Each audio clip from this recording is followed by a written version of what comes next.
রব বলেছে হতাশ হওয়া যাবে না।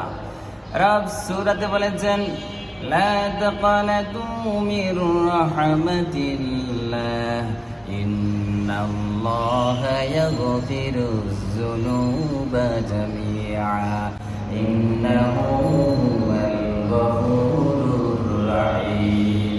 লা তাকানাতু মির রাহমাতিল্লাহ, রব দুনিয়ার জমিনের মানুষদেরকে জানিয়ে দিয়েছেন, ও দুনিয়ার জমিনের মানুষ শুনে নাও, আমি কোরআনুল কারীমে তোমাদেরকে জানিয়ে দিয়েছি তোমরা দুনিয়ার জমিনে কখনো হতাশ হবে না। হতাশ হওয়া মানুষগুলো কখনো দুনিয়ার ভালো কোনো পর্যায়ে বুঝতে পারে না।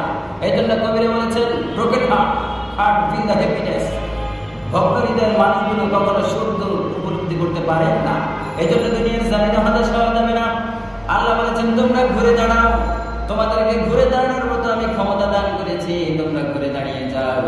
তোমরা ঘুরে দাঁড়িয়ে রবের কাছে বানা চাও, আমি রব তোমাদেরকে দুনিয়ার জমিনে সব নিয়ামত দান করবো। এই জন্য আমাদেরকে হতাশ হলে চলবে না।